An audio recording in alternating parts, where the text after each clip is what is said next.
Salut les champions, avant de commencer ce deuxième épisode d'Africa Zoom, je tiens à vous remercier pour toutes vos remarques, tant bien dans les commentaires que dans les suggestions. Ça fait plaisir et ceci va nous pousser à approfondir plus nos recherches pour vous offrir du contenu de qualité. Ok, bye bye. Pour ce deuxième épisode, nous allons zoomer sur toute l'étendue du continent. Nous allons parler des plus riches d'Afrique.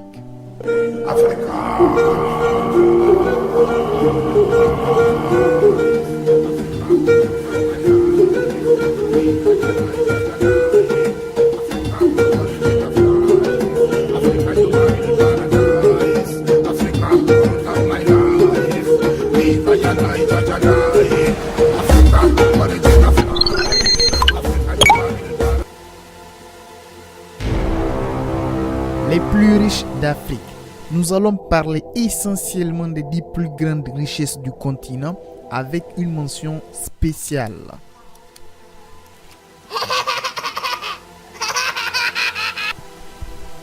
Avant de commencer, sachez que ce classement est fait par Forbes Magazine, qui est un magazine économique américain qui est spécialisé dans les classements économiques. Ils font beaucoup de classements annuels dont le plus attendu est le classement des plus grandes richesses du monde. Bien sûr, ce classement est fait sur des critères qui excluent la plupart des chefs d'État africains. En 2007, l'Afrique compte 25 milliardaires contre 24 milliardaires en 2016 et les 10 premiers sont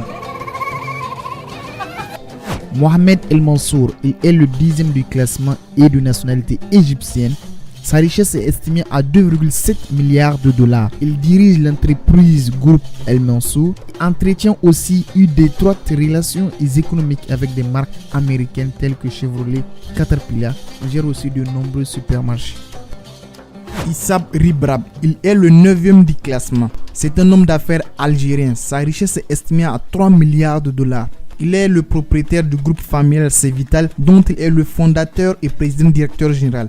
À la tête du premier groupe privé algérien présent également à l'international. Il emploie 18 000 collaborateurs. C'était un enseignant en comptabilité, puis une affaire lui est venue, il a pris le risque et a investi et le voilà milliardaire. Isabelle dos Santos, c'est une investisseuse angolaise. Sa richesse est estimée à 3,2 milliards de dollars. C'est la fille aînée du président de la République d'Angola, José Eduardo dos Santos, et de sa première épouse Tatiana Kukanova, qui elle est d'origine russe. Ce qui fait d'elle la première femme africaine milliardaire, ainsi que la femme la plus riche et la plus puissante d'Afrique.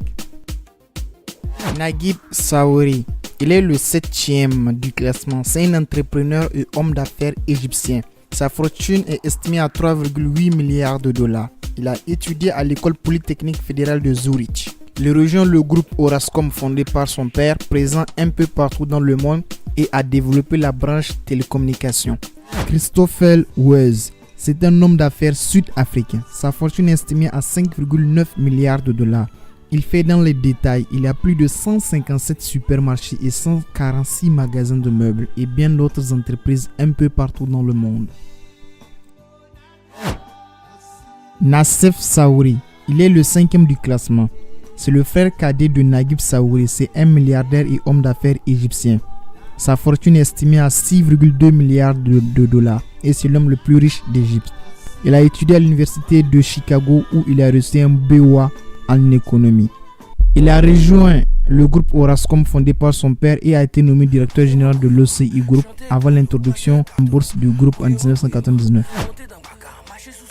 Jonathan Rupert, il est le 4e du classement. C'est un homme d'affaires sud-africain. Sa fortune est estimée à 6,3 milliards de dollars. Il est le président des sociétés de luxe Richemont basées en Suisse et Remgro en Afrique du Sud. On a deux mentions spéciales. La première étant la deuxième femme la plus riche d'Afrique, c'est Folorunsho Alaikija, qui est une femme d'affaires nigériane. Elle est dans le domaine du pétrole. Sa fortune est estimée à 1,6 milliard de dollars. Elle est avec Dos Santos les seules femmes africaines classées. La deuxième mention spéciale concerne Mohamed Dejoui, qui est le milliardaire. Il a 42 ans, présenté partout comme le plus jeune milliardaire africain. Mohamed Dejoui aime à dire que la vie ne tourne pas qu'autour de l'argent, rappelant ses débuts modestes dans sa petite ville natale au sein de l'entreprise montée par son père. Le businessman qui est désormais à la tête de Mohamed Entreprise tanzanienne préfère se définir comme un philanthrope plutôt qu'un entrepreneur riche. Sa fortune est estimée à 1,4 milliard de dollars. En troisième position, on retrouve Mike Adenuga. C'est un homme d'affaires et la deuxième personne la plus riche du Nigeria.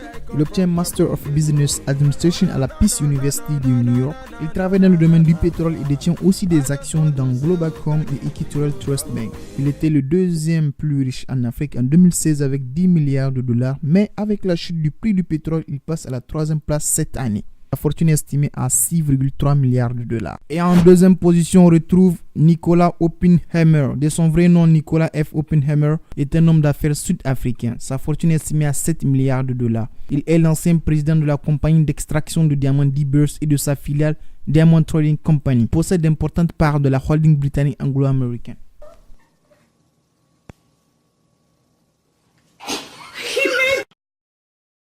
Et en première position, sans grande surprise, on retrouve Ali Dangote. Alors, pour la petite histoire, en juillet 2007, Forbes publie avec 1,5 milliard de dollars, Oprah Winfrey serait la personne noire la plus riche du monde. Encore peu connue en dehors du Nigeria, Ali Dangote a pris la parole publiquement pour déclarer qu'il était bien plus riche qu'Oprah Winfrey. Au premier semestre 2007, Ali Dangote a introduit 2 de ses 13 sociétés sur le NSE, qui est le Nigerian Stock Exchange, c'est-à-dire la bourse nigériane. Et la valeur de ses parts dans celle-ci a été estimée par les analystes à 10 milliards de dollars. L'une des 2 sociétés cotées, Dangote Cement, est devenue la plus grosse capitalisation boursière du Nigeria. La valorisation de ses participations place directement Dangote parmi les hommes les plus riches d'Afrique, sachant que 11 de ces sociétés demeurent non cotées en bourse. En juin 2013, il est le premier homme d'affaires du continent à dépasser le cap de 20 milliards de dollars. Sa fortune a baissé par rapport à l'année 2016. Elle est actuellement